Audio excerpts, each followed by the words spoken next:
Subscribe करा महानुभाव प्रतितीपंथ चॅनलला व बेल बटन अवश्य दाबा लेटेस्ट नोटिफिकेशन प्राप्त करण्यासाठी। दंडवत प्रणाम। जय श्री कृष्ण। लीळा चरित्राच्या आजच्या ज्ञान सत्रामध्ये आपण एकंदरीत 2 चरित्र पाहणार आहोत, ज्यामध्ये पहिलं चरित्र आहे देत श्री करावलंबनी सारंग पंडिता अनुसरण उद्धरण कथन। स्वामींनी सारंग पंडितांना श्रीकर दिलेला आहे, एक ओहळ होतं पाण्याचं, ते पार करण्यासाठी। आणि ते पार केल्यानंतर सारंग पंडितांना आश्चर्य वाटते। आश्चर्य वाटण्यासारखं नेमकं काय घडलं होतं बरं तिथे, हे आपण समोर चरित्रामध्ये सविस्तर पाहणारच आहोत। तर ते आश्चर्यचकित का झाले, नंतर स्वामी अनुसरणाविषयी काय बोलतात, त्यावर सारंग पंडित काय म्हणतात, हे सर्व आपण पाहणार आहोत। त्याचबरोबर दुसरं चरित्र आहे भट सारंग पंडित भूमी विकरखनी क्रीडा। सर्वज्ञ श्री चक्रधर स्वामींनी पूर्ण लीळा चरित्रामध्ये फक्त एका ठिकाणी आऊत चालवलेला आहे। शेतामध्ये जे कोणी वखर किंवा नांगर चालवतो, आऊत चालवत असतो, तर त्या प्रकारचं आऊत जे आहे ते आऊत स्वामींनी इथे चालवलेलं आहे। आणि मग असं आऊत चालवल्यानंतर स्वामी काय सांगतात भक्तजनांना, पहिलं कोणाला आऊत हाणायला सांगतात, नंतर कोण हाणते, हे सर्व आपण सविस्तर पाहणारच आहोत। तर स्वामींचे हे दोन्ही चरित्र तुम्हा सर्व दर्शकांना नक्कीच आवडणार आहेत आणि त्यामुळे लगेचच्या व्हिडिओला लाईक करा आणि जास्तीत जास्त आपल्या वाचनिक मंडळीपर्यंत हा व्हिडिओ शेअर करा, म्हणजे त्यांनाही या ज्ञानाचा लाभ होईल।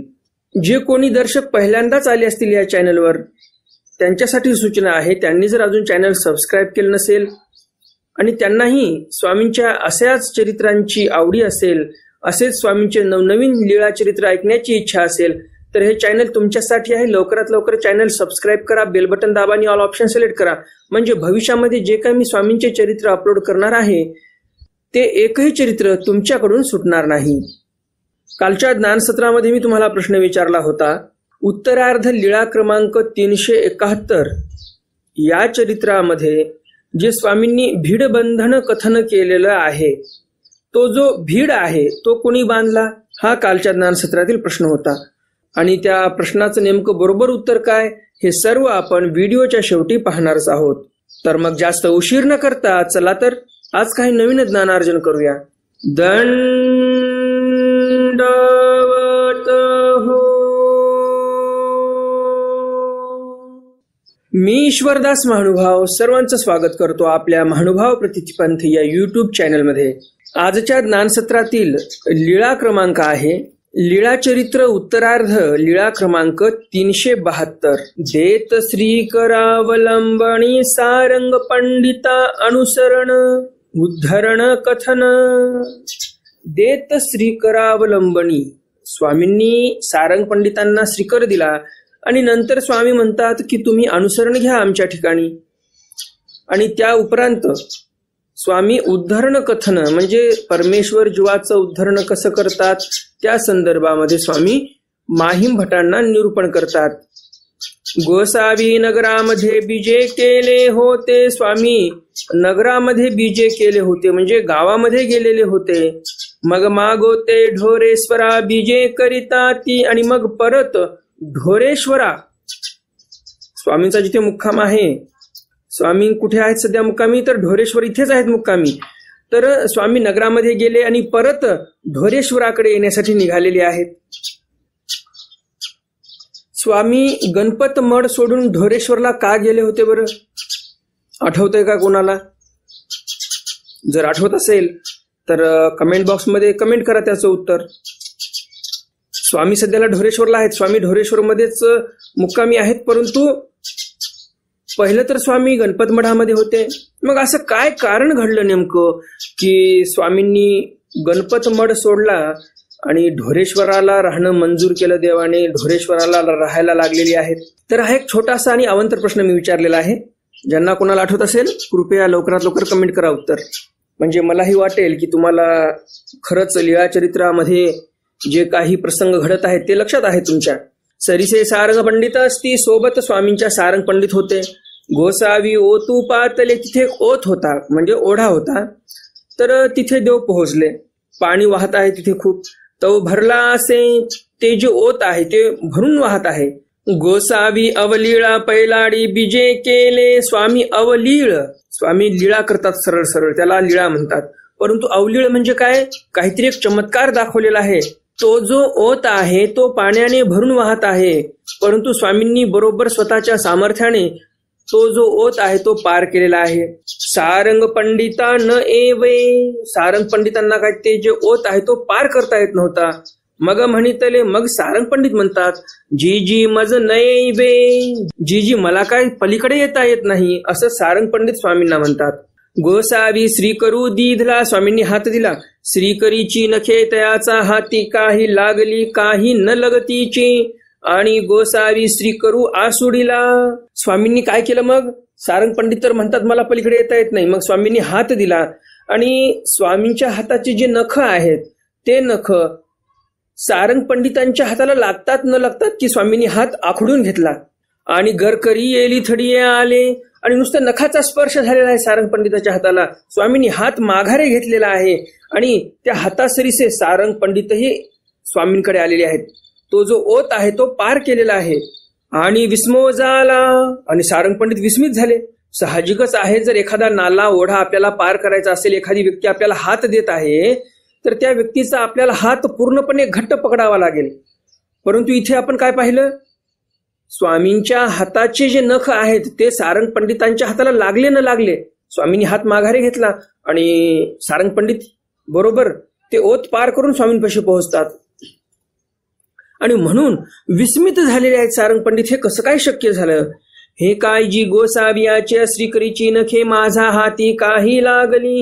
हे कायजी काय म्हणतात सारंग पंडित की असं कसं काय बरं? स्वामींच्या हाताचे नख माझ्या हाताला काही लागले न लागले आणि आपसेयाची येलाडी आला आणि आपोआपच मी तुमच्याकडे आलो, ओत पार केला आणि तुमच्यापर्यंत पोहोचलो मी. हे कसं काय झालं? सर्वज्ञ म्हणितले पांड्या येत अनुसार आलत ऐसेची काढी जाल गा. स्वामी म्हणतात, पांड्या तुम्ही जर आमच्या ठिकाणी अनुसरण जर घेतलं तर आम्ही तुम्हाला असंच भवसागर पार करून टाकू तुमचा.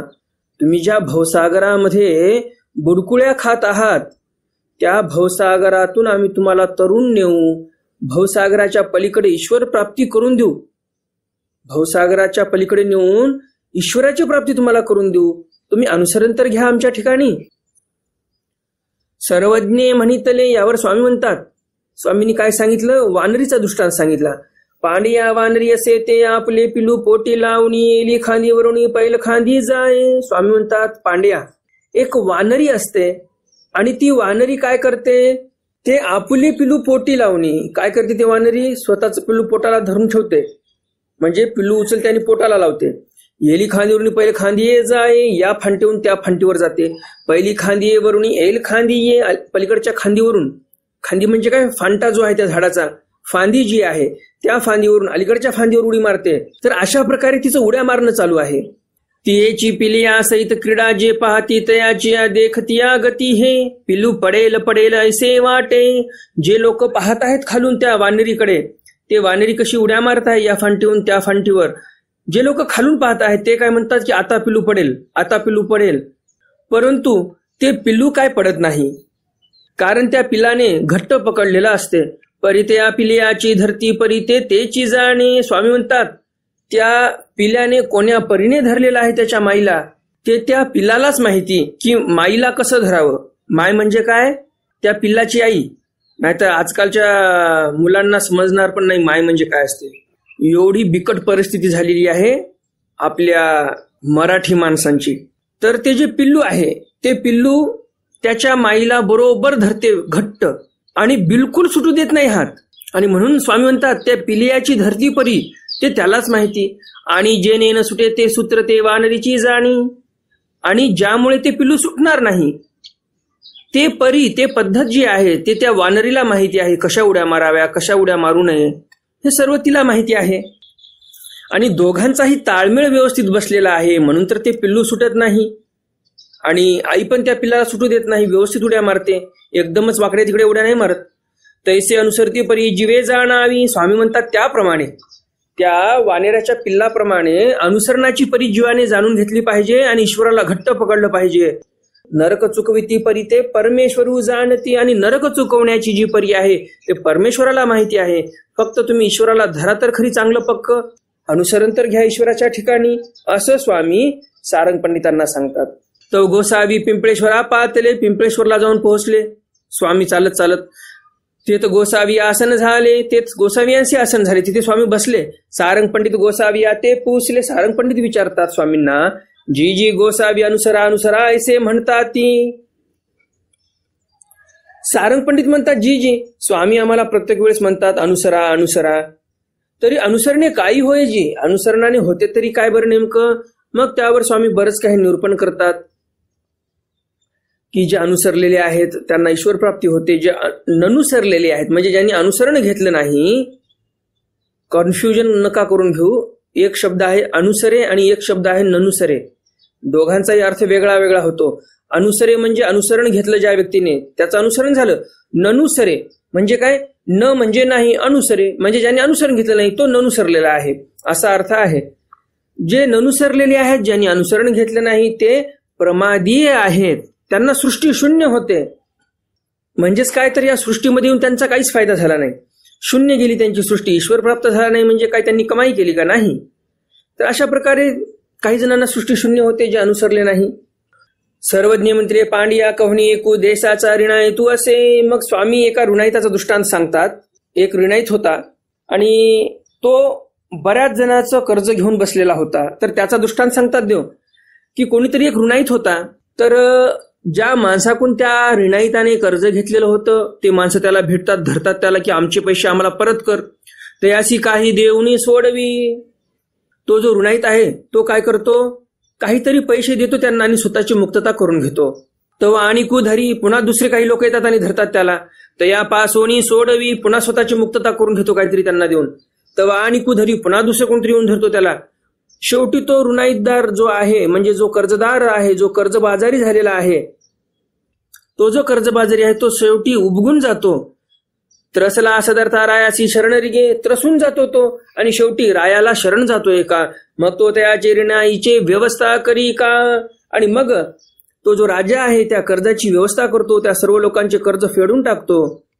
तो नित्यमंत म्हणून तो राजा नीतिमंत होता. त्याला वाटते याच्याकडे पैसे होते, आपल्या शरण आलेला आहे तर ज्यांचे पैसे आणि घेतले त्याचे पैसे तर द्यावे लागतील म्हणून नीतिमंत असतो तो. आणि एखादा राजा काय म्हणला असता नीतिमंत नसता तर, म्हणला असता हा माणूस माझ्या शरण आलेला आहे, तुम्हाला रुपये भेटणार नाही, निघून जा तुम्ही, याला तर तुम्ही बिलकुल हात तर लावायचाच नाही, पैसेही मिळणार नाहीत, असा एखादा राजा म्हटला असता. परंतु हा राजा नीतिमंत होता. मग काय म्हणतो राजा, हा आये खंगला म्हणून लखाचे कवड्या बुजावी. मग तो राजा काय म्हणतो, अरे तुमचं जे काही व्याज वगैरे वाढलं असेल, जे काही चक्रवाढ दराने तुमचे व्याज असतील ते व्याज बंद करा तुमचे. हा आये खंगला म्हणजे इन्कम त्याचं काहीच नाही. तुम्हाला माहितीच असेल आयकर विभाग असतो की नाही. आय म्हणजे काय, जे तुमची इन्कम आहे त्यावर कर लावणारा, त्याला आयकर विभाग म्हणतात. तसंच इथे हा आये खंगला राजा काय म्हणतो, याच्या ठिकाणी आय काहीच नाही म्हणजे इन्कम ऑफ सोर्स काहीच नाही राहिल्याच्या ठिकाणी, खंगून गेलेला आहे. म्हणून लखाचे कवड्या बुजवी. आणि म्हणून जे लाखाचं कर्ज होतं ते काही कवड्यांमध्ये तो जो राजा आहे तो सेटलमेंट करून टाकतो त्यांच्या कर्जाचं. हा जे देईल ते घ्यावे, राजा म्हणतो. जे कर्ज देणारे व्यक्ती आहेत त्यांना म्हणतो राजा की हा जे देईल ते घ्यावे. हा जसा देईल तसं याच्याकडून घ्यायचं. जे वेळी देईल ते वेळी घ्यावे, जेव्हा देईल याच्या सवलतीने तेव्हा ते पैसे घ्यावे तुम्ही. जैसे देईल तैसे घ्यावे. तुम्हाला एक ठोक रक्कम मिळणार नाही, जसं देईल हा तसं तुम्हाला घ्यावं लागणार आहे. जर त्याने महिन्याला 100 रुपये जरी देतो म्हटलं तर तसंच तुम्हाला घ्यावं लागणार आहे. कारण हा गरीब झालेला आहे, आये खंगलेला आहे. तैसे अनुसरले या आगंतुक कुंठे अनारब्ध संख्ये प्रारब्ध भोगक्षयो. आणि मग स्वामी सांगतात की जो अनुसरलेला आहे त्याचा आगंतुक कुंठते. आगंतुक म्हणजे काय, मानसिक क्रिया ज्या आहेत त्या कुंठून जातात. अनारब्ध म्हणजे जे वाचिक आहेत त्या सुकून जातात. प्रारब्ध म्हणजे जे प्रारब्ध झालेले कर्म आहेत जे आता भोगावे लागतील त्याला, ते भोगल्याशिवाय क्षय होत नाहीत. तर अशा प्रकारे बरंच काही निरूपण स्वामी इथे सारंग पंडितांना करतात. बरेच काही वचनदेव सांगतात आणि असं गुह्य तत्वज्ञान स्वामी इथे सारंग पंडितांना निरूपित करतात, निरूपण करतात. शेवटी पुन्हा स्वामी म्हणतात सर्वज्ञ म्हणितले पांड्या तुम्ही येत अनुसरा गा. स्वामी म्हणतात पांड्या तुम्ही आमच्या ठिकाणी अनुसरण घ्या. मग तुमते संसारा वेगळे की जेल. स्वामी म्हणतात, पांड्या तुम्ही जर अनुसरण घेतलं आमच्या ठिकाणी तर आम्ही तुम्हाला संसाराच्या वेगळं करून टाकू. सारंग पंडित म्हणतील, जी जी हे ऐसे उच्च वर्णाचे देह. सारंग पंडित बघा काय म्हणतात. सारंग पंडित म्हणतात, आमचं देह उच्च वर्णाचा आहे. यावरी सर्वज्ञ म्हणतील, हंगा जन्माच्या काय अनुपपत्ती पडली असती. स्वामी म्हणतात, अरे भल्या माणसा, अरे जन्माच्या काय अनुपपत्त्या पडल्यात का? भरपूर जन्म झाले तुझ्या आतापर्यंत, नरकातच सडत राहिला, आता तरी ये ईश्वराच्या शरण. असे भरपूर जन्म वाया गेली, ऐसे अनंत जन्मे वाया गेली. देव म्हणतात, मेळी जन्म दिदले, मोळी जन्म दिदले, शिवणिया दिदले, रुमणिया दिदले, माहे एक जन्म येथ तिजो मा काय होईल ते पाही जो. स्वामी म्हणतात, अरे असे कितीतरी जन्म तू पत्नीला दिले, कितीतरी जन्म तू मोळ्या वाहण्यामध्ये घालवले, कितीतरी जन्म तू शिवण काम करण्यामध्ये घालवले, कितीतरी जन्म तू शेती काम करण्यामध्ये घालवले. मेळी म्हणजे काय तर पत्नीला जन्म दिले, मोळी म्हणजे काय मोळ्या वाहण्यात जन्म दिले, आणि शिवणिया म्हणजे काय शिवण काम करण्यात शिंपीच्या कामामध्ये जन्म गेले. रुमणिया दिदले म्हणजे रुमण कोण धरते? शेतकरी धरतो हातामध्ये रुमण आणि औच चालवतो. तर रुमण म्हणजे काय तर शेतीला जन्म दिलेला आहे. रुमण्याला जन्म दिला म्हणजे शेती कामाला, कृषी कर्माला तुम्ही जन्म दिलेला आहे. एक जन्म तर आम्हाला द्या असं स्वामी म्हणतात. आणि मग बघा तुमचं किती सोनं करतो आम्ही तुमच्या जीवनाचं. ऐसे गोसावी निरूपण केले. स्वामीने असं निरूपण केलं. परिते अनुसरतीची, त्यांनी काय शेवटी अनुसरण घेतलं नाही. मग सर्वज्ञ म्हणते, हांगा नवी वृत्ती आणि तरुणी स्त्री हे काय गा सांडवे. यावरी सारंग पंडित उगेची राहिले. सारंग पंडितांना स्वामी म्हणतात की तुम्हाला जे काही वृत्ती मिळाली, जे काही तुमची तरुण स्त्री आहे, ब्राह्मणी आहे, ते तुम्हाला सोडवल्या जात नाही आणि म्हणून तुम्ही काय संन्यास घेणार नाही. आणि एवढ्यावर पण सारंग पंडित असं नाही म्हणत की नाही नाही तसं काही नाही, द्या अनुसरण, आम्ही तुमच्या ठिकाणी राहतो, अनुसरण घेऊ द्या आम्हाला, असं म्हणत नाहीत सारंग पंडित. तर सारंग पंडित गप्प बसतात की मला संसार काय सोडणं होत नाही असं सारंग पंडित न बोलता जणू काही तेच उत्तर दिलेलं आहे का असं आपल्या इथे लक्षात येते. आणि तेच उत्तर दिलेलंच आहे आपल्याला दिसतेच, पुन्हा काही ते अनुसरण घेत नाहीत. उत्तरार्ध लीळा क्रमांक 373. भटसारंग पंडित भूमी अखरखणी. उत्तरार्ध लीळा क्रमांक 373. भट्ट सारंग पंडित भूमी विकरखणी क्रीडा. भटोबा सारंग पंडित भूमीचं विकरखणाची क्रीडा करतात, म्हणजे औत चालवतात शेतामध्ये. आणि या क्रीडेवर मग स्वामी काय निरूपण करतात ते समोर पाहूया.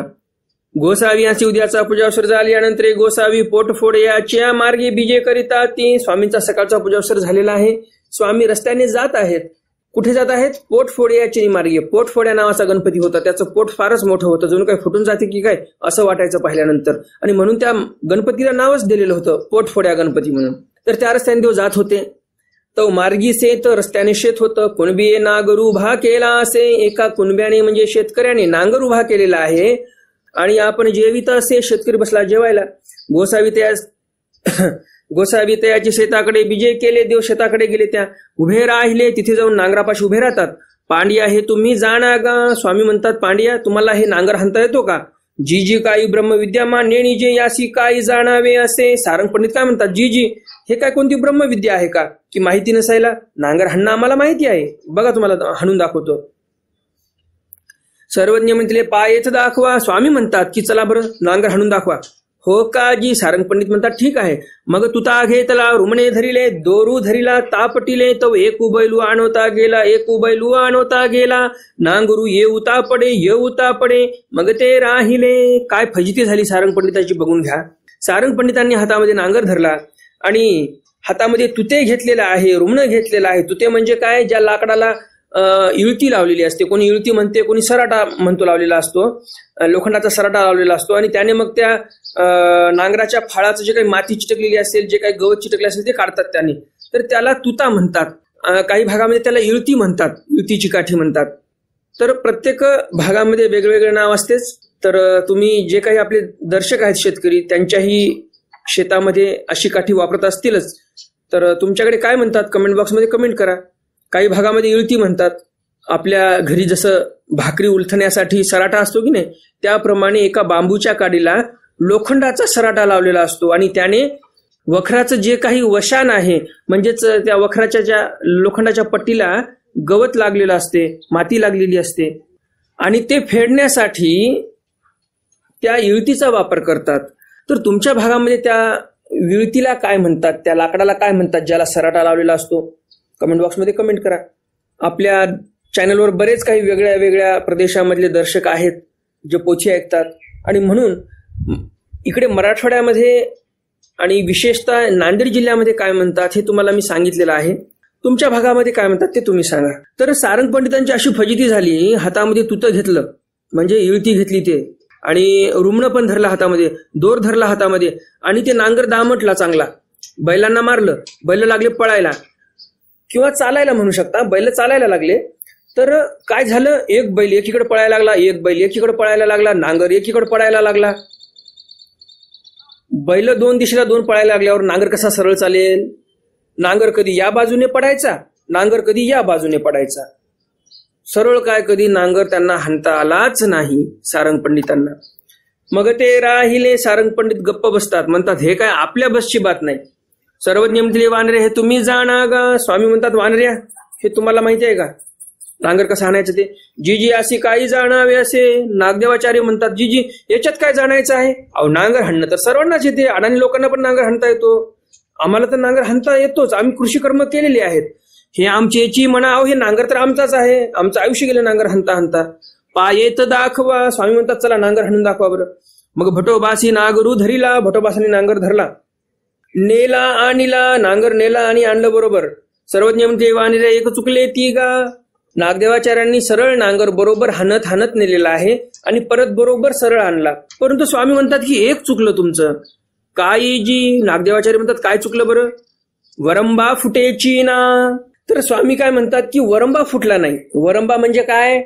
जसं आता नांगर हाणत आहे एखादा व्यक्ती, जमीन कडक आहे, नांगर हाणत आहे, परंतु झालं असं नांगर गेलं आणि आलं, परंतु मध्ये काय झालं, थोडीशी जागा राहून गेली, सांद निबर जमीन तशीच राहिली, किंवा छोटंसं टेमकाड होतं ते टेमकाड तसंच राहिलं, तिथं काय नांगर चाललाच नाही बरोबर, तर त्याला म्हणतात वरंबा फुटला नाही.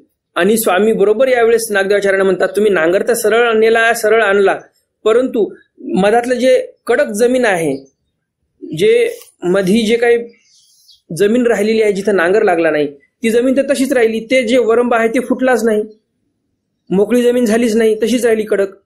आणि म्हणून देव म्हणतात की इथं थोडीशी चूक झालेली आहे. मग गोसावी कटी प्रदेशी फुटा वेडीला मग गोसावी कटी प्रदेशी फुटा वेडीला. स्वामींनी कटी प्रदेशी म्हणजे कमरेभोवती फुटा लावला म्हणजे बांधला. अंगीच्या बाह्यावरती केलिया, हाताच्या बाह्या वर केल्या सदऱ्याच्या. श्रीकरी तुता घेतला, हातामध्ये तुता घेतला. रुमण्यापाशी दोर धरला, रुमण्यापाशी दोर धरला. मग गोसावी बैलूप तापटिले, बैला हाणले स्वामींनी. मग चास उजूची नेले, बरोबर नांगर सरळ नेला. मागुते आणले, परत नांगर सरळ आणला. मग तेने कुणबी ये म्हणितले. मग तो कुणबी जो आहे शेतकरी तो म्हणतो अवघ्या वहाळावाचा बापू झालासी गोसावी वहावळे नव्वती. हे गोसावी अवघ्या वहावळाचा बापू, जन्म गेले यामुचे येणे खोडेसी झोंबता. तो शेतकरी काय म्हणतो, स्वामी जे आहेत ते वहावळे नव्वती म्हणजे शेतकरी तर काही नाही, परंतु पूर्ण शेतकऱ्याचे बाप दिसतात, कारण नांगर बरोबर सरळ नेला आणि सरळ आणलेला आहे. आमचे तर जन्म गेले या खोडाला झोंबता झोंबता. खोडाला म्हणजे काय, ते जे काही नांगर आहे त्या नांगराला झोंबता झोंबता म्हणजे नांगर चालवता चालवता आमचा तर जन्म गेला.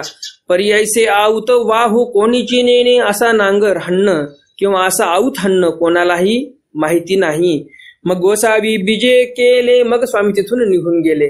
तर आजचं हे ज्ञानसत्र तुम्हा सर्व दर्शकांना नक्कीच आवडलं असेल, आणि अजून जर तुम्ही या व्हिडिओला लाईक केलं नसेल तर लगेच या व्हिडिओला लाईक करा आणि जास्तीत जास्त आपल्या वासनिक मंडळीपर्यंत हा व्हिडिओ शेअर करा, म्हणजे त्यांनाही या ज्ञानाचा लाभ होईल. आजच्या ज्ञानसत्रातील प्रश्न आहे, सारंग पंडित शेवटी अनुसरण का घेत नाहीत? स्वामी म्हटले तरी ते अनुसरण घ्यायला तयार होत नाहीत, कशामुळे? हा आजच्या ज्ञानसत्रातील प्रश्न आहे. तर आता पाहूयात आपण कालच्या ज्ञानसत्रातील प्रश्न, त्याचं उत्तर. कालच्या ज्ञानसत्रामध्ये मी तुम्हाला प्रश्न विचारला होता, उत्तरार्ध लीळा क्रमांक 370 या चरित्रामध्ये जे स्वामींनी भीड बंधन कथन केलेलं आहे, तो जो भीड बांधलेला आहे तो कोणी बांधला?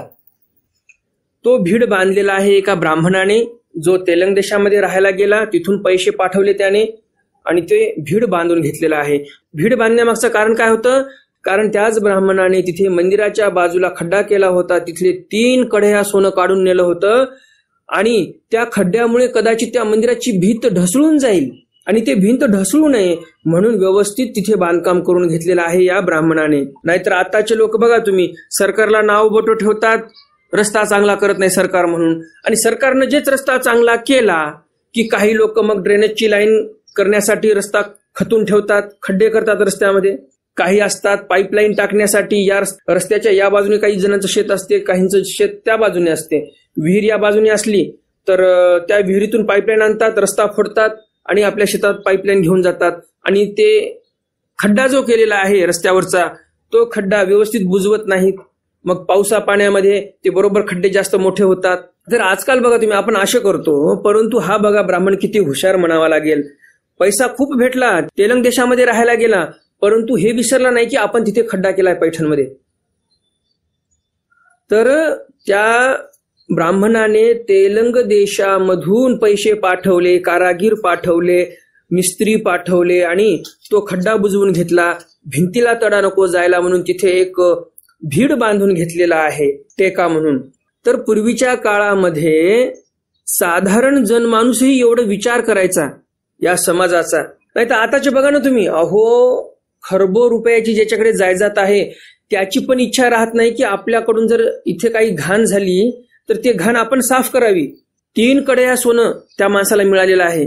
कमी श्रीमंत झाला तो माणूस, अक्षरशः बैलगाड्या भरू त्यानं सोनं नेलं.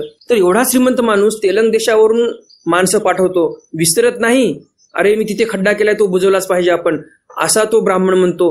तर असे सद्विचारी आपण राहिलो पाहिजे. आपण जर कुठे गेलो तर आपल्याकडून कोणत्याही प्रकारची घाण झाली नाही पाहिजे, आणि जर यदा कदाचित घाण झालीच तर ती घाण आपण साफ केली पाहिजे. नाहीतर मंदिरामध्ये जातो, आपल्या लेकरांना आपण चॉकलेट देतो, बिस्किट देतो, आणि आपले लेकरं तिथेच कचरा टाकून येतात. लेकरं जाऊ द्या, मोठे माणसं पण असेच करतात.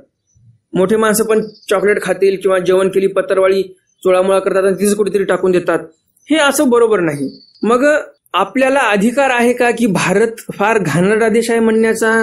जर आपणच घाण करत आहोत तर आपण अधिकारी आहोत का की अरे आपण म्हणतो की अरे हे रस्ता खराब, ह्या रस्त्यावर खड्डे, किंवा या रस्त्यावर खूपच पाणी साचलेलं आहे? तर मला असं वाटते आपण कुठेतरी कर्तव्य बजावले पाहिजे. नुसतंच मला संविधानाने हा अधिकार दिला, मला संविधानाने हा अधिकार दिला आणि म्हणूनच फक्त अधिकार गाजवत हिंडायचं, हे बिलकुल योग्य नाही. तुम्हाला जर इथे अधिकार गाजवायचे असतील तर पहिलं कर्तव्य पार पाडायचं शिका, म्हणजे तुम्ही अधिकार गाजवण्याच्या योग्यतेचे होणार. नाही तर नुसतेच अधिकार गाजवतो म्हटलं तर तुम्हाला बिलकुल पाण्याचीही चव नाही, निव्वळ पानचट आहात तुम्ही, असं म्हणावं लागेल. आणि म्हणून आपलं कर्तव्य आपण पहिलं चोखपणे बजावलं पाहिजे, नंतर अधिकाराच्या गोष्टी करू. खरंच अधिकार आहे किंवा नाही आपल्याला, परंतु पहिलं कर्तव्य बजावणे हा आपला परमधर्म आहे, हे लक्षात असू द्या. नाही तर 50 लाखाची एसटी आहे, तंबाखू चोळला, तोंडात टाकला, तिथेच पच थुकून एसटी खराब करून टाकली. आता सरकारने कंपनीतून एसटी बनवली, ती काही तंबाखूने थुकलेली एसटी होती का? नाही. कोणी केली घाण?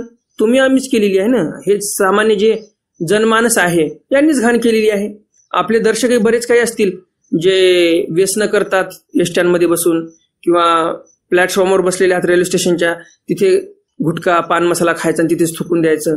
वास्तविक पाहता त्या रेल्वे स्टेशनला बघा किती महागाचं ग्रॅनाईट लावलेलं असते. 250 रुपये 300 रुपये स्क्वेअर फूटचं ग्रॅनाईट लावलेलं असते, आणि त्या ग्रॅनाईटवर आपण थुकतो जाऊन पच. आपल्या घरात आपण असंच करतो का?